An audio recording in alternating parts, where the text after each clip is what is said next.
We often talk about choosing funds or platforms that have a low fee, but when you buy or sell, you can also save money or spend money unnecessarily by executing your trades inefficiently.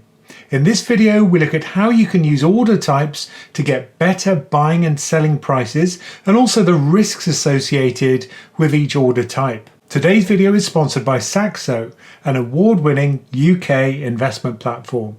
Now, before we launch into the different order types, I think it's worthwhile spending a bit of time talking about how orders are placed and also market structure. I guarantee that if you understand market makers and market making, this will all mean so much more to you. Plus, it's a useful thing to understand anyway. So what are market makers and what do they do? Here's the page for AstraZeneca, which is a very large UK pharmaceutical company, as it's displayed on the London Stock Exchange.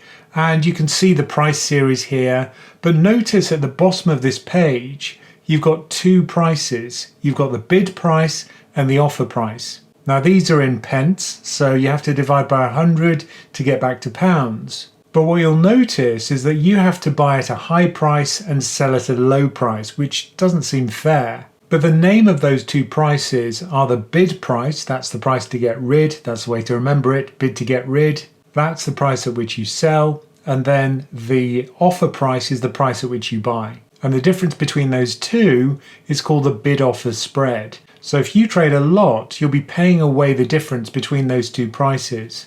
And as always in finance, if you're paying something away, there's someone who benefits, and that's the market maker. So they're the market maker, we're the market taker, and that means that we have to take whatever price we're given by the market maker. So really it's a question of what freedoms each of us has in the market. We have a choice about when we trade. We don't have to trade at any time. But what we give up in order to do that is the choice of the price to trade at. On the other hand, a market maker, which is usually an investment bank, will never be able to decide when they trade. They have to be willing to trade at any time when markets are open. But they do have a choice of what price to buy and sell at. And of course, they'll always choose to buy at a low price and sell at a high price. So that bid-offer spread works in their favor. If people trade a lot, then they'll make a lot of revenue in terms of that bid-offer spread. Now, when you think about buying a stock, you'll often think about a price. You'll see that quoted, you'll see graphs of that price over time, and it'll move up and down as people buy and sell. But in fact, there's not just one price for any equity in the market at any given point in time. There are multiple prices. In fact, there's something called the order book. The idea here is that there'll be more than one market maker usually for a single stock, and they'll have certain things entered into the order book.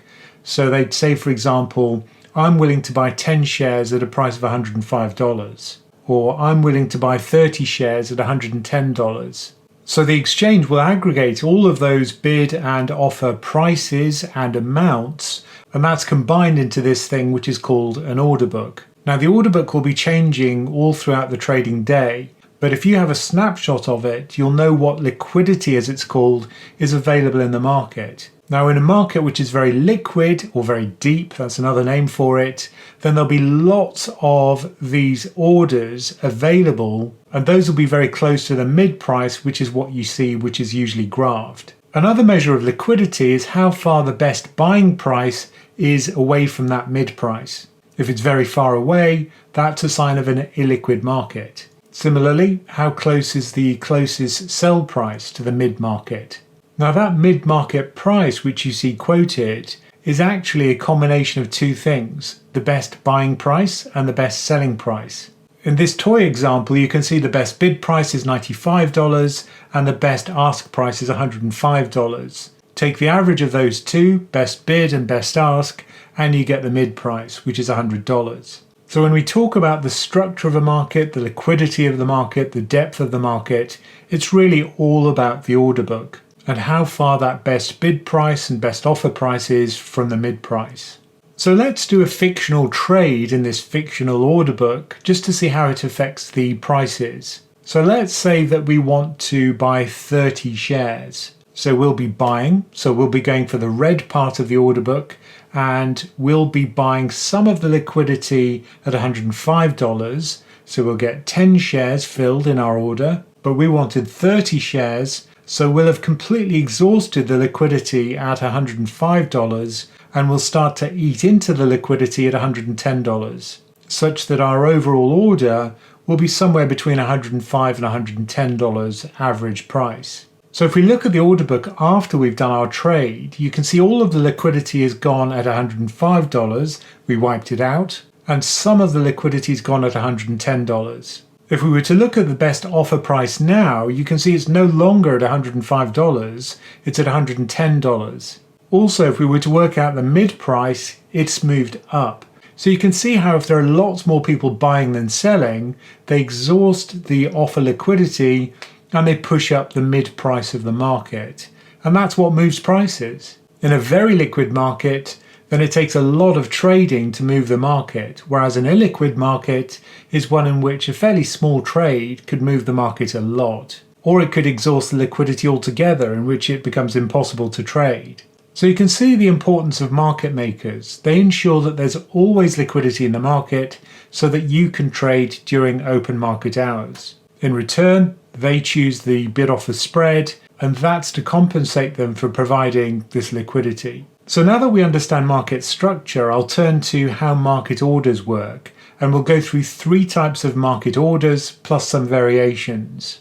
But before we do that, let's talk about the sponsor of today's video, which is Saxo. Now, whether you're a seasoned investor or just getting started on your investment journey, Saxo is the next home for all your investments. Saxo Investor, their newly launched user-friendly and intuitive platform, makes investment management effortless. With access to global stocks, ETFs, bonds, and funds, investors can invest in almost everything, all in one place.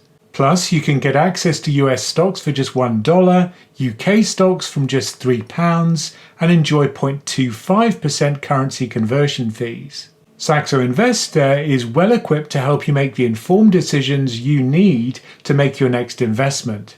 From educational resources such as timely research from their in-house strategy team to the screener function, which can filter out thousands of stocks, ETFs, funds and bonds based on multiple criteria. That would include factors like annual returns, risk ratings and other criteria to curating watch lists and more.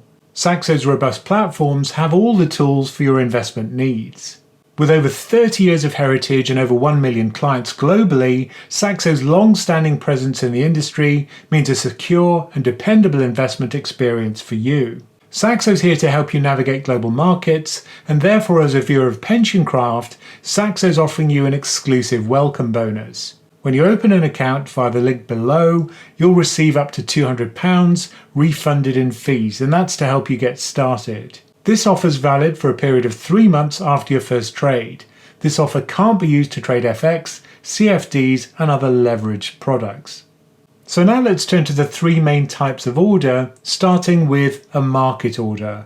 Now a market order, which is also known as a market best order or at best order, is probably the type of order which you've used in the past. If you don't know what you're doing, that's probably what you're doing. And the idea here is that you simply want to trade at the best available price as quickly as possible. You leave it up to the broker in order to do that efficiently and at the best price possible. So the order is always executed in full if the market's still functioning, and it's done at a price which is pretty close to the price you saw quoted just before you put the trade on. Unfortunately, that price is not guaranteed. You don't really know what price you're going to get, and there could be slippage between the time you choose to trade and the actual price you get.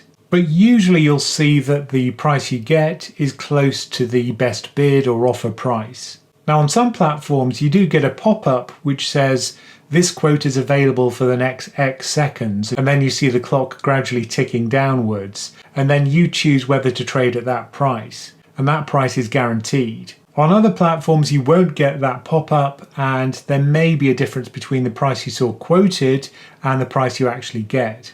How about if you're not happy with that and you actually want to know the price which you're going to get? Well, in that case you might want something called a limit order.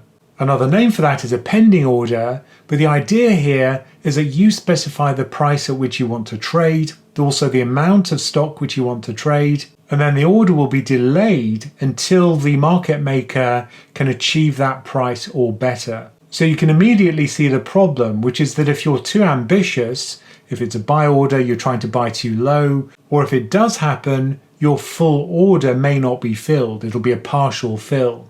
So let's say you wanted to buy 100 shares, you only get 50. But the benefit here, of course, is that the price is guaranteed. So you'll get a price which is what you want, or even better. So you can see that if you're not in a hurry, then a limit order may well make sense. Now we can visualize that. Let's say that we start with a sell order. We know the price is gradually trending upwards, so we probably think, well, maybe I want to set the price at which I sell 2% above where it started when I put in the order. And then if things pan out as we expect, the price will carry on trundling upwards. And then when we meet our limit order price, you can see that the trade eventually executes. And we get filled for our full order at that better selling price. So we'd be feeling pretty smug. Or if we have a buy order, then maybe the price is trending downwards and we apply the same logic. So we place the limit at, say, 2% below where we started, and eventually we're going to hit that limit and the trade will be executed. And we'll end up paying a lower price than we would have if we'd have just done a market order immediately. So yes, there's an element of luck here, and you have to be patient. So if you're not in a hurry, then I think these orders do make sense. Now, not all brokers offer these order types. Some of them just offer a market order, for example, and there are other variations for more advanced platforms. Sometimes the same platform will offer an interface which is more advanced. Maybe you have to pay more for that up front, and it will give you more order types as a result. So now let's look at some of the slightly more complex variations on what we've seen so far. You can also set a kind of timeout on your orders on some platforms. For example, GTC stands for Good Till Cancelled, where the order just stays in place until your requirements of price and amount of stock are fulfilled. Alternatively, you could just get bored and cancel the trade. If you are in a bit more of a hurry, then you could do an IOC trade, which is immediate or cancel. Another name for that is an accept order. But the idea here is that any portion of your trade which can't be filled immediately is then cancelled, just to avoid you having to cancel it yourself. The third variation is all or none, which might apply if you trade in an illiquid market, say small caps. Because in that kind of market, there are periods when the market is even less liquid than usual. So by ensuring that all of your order gets filled in one go, then you'll be trading during one of these periods of greater liquidity. So this will avoid partial fills where you just pick up dribs and drabs of liquidity and probably won't get a great price. But you can also combine these different types of orders. So if you combine all or none along with immediate or cancel, then you get something called fill or kill, my favorite name, where the idea is that the order has to be executed immediately and it has to be completely filled, otherwise the whole order gets cancelled. Our third and final type of order is a stop loss order. The idea behind this one is that you're trying to mitigate your risk. So let's say you own a stock or a fund and it's gradually increased in price, but you want to lock in that gain. Maybe you're going to be stepping away from the market, going on holiday, and you want to ensure that you don't lose too much if the market suddenly tanks. Well, in that case, you do a stop loss order where you say what price you want to sell at, and that price, whatever it is, would have locked in a certain amount of profit compared to the price at which you bought. Another name for that type of order is on stop sell. Think of this kind of order as a kind of triggered market order. The stop level that you specify converts your order into a market order, and then your broker will simply execute at the best price as soon as possible after you hit that trigger level. So this is a kind of risk mitigation order type rather than trying to squeeze a bit more juice out of the price. Furthermore, the price on this trade is not guaranteed. To see why that's the case, let's imagine that the stock is gradually increasing in value, which is great. But then something bad happens and the stock starts to tank. Now the price you get won't be the same as your level for the trigger, and that's because the trigger just creates a market order. And if the market's really moving down quickly, the broker may not be able to place the order in time to stop you losing money relative to the price you specified for the trigger. So the execution price won't be the same as the stop loss price that you specified. And in illiquid markets, there's another problem, which is that sometimes prices gap downwards very quickly and then gap back upwards. To see why that's a problem, let's visualize it. You can see that in this case, what happened was exactly that. The price went very low very quickly. That triggered the stop. The trade executed for that very brief interval when the price was very low, but then almost immediately after that, the price jumped back up to its previous level. You've ended up with selling the stock that you wanted to keep, really, and ended up selling at a very depressed price, even though the price is now much higher. So if there is a glitch in the pricing data, basically you could get stopped out and there's not much you can do about it. So if it is an illiquid stock, then these stop losses probably don't make sense because these price glitches are more likely. So let's summarize those three types of order and their benefits and drawbacks.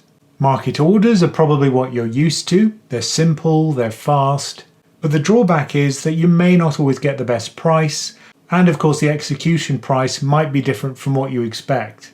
A limit order ensures that you get the price you want, but the drawback is that you may have to be patient and you may never get a complete fill of your order, or it may never get filled at all. And then finally, a stop loss order is a way of ensuring that you lock in a profit, or almost ensure, because there could be a price glitch that means you get stopped out. These trades can go wrong.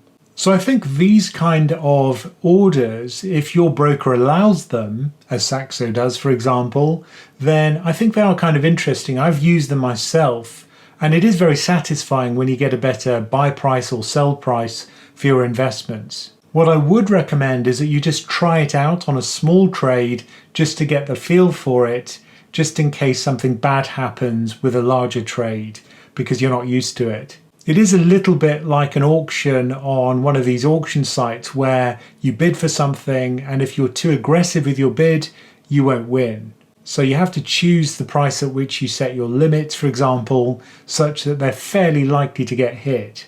And there is an element of luck to it, of course. Now don't forget the offer from the sponsor of today's video, which is Saxo. You'll get £200 refunded in fees, and that's to help you get started on their platform. And that's valid for a period of 3 months after your first trade. Remember, you can't use that for FX, CFDs and other leverage products. And if you want to learn more about that, simply go to the link in the description below. And, as always, thank you for listening.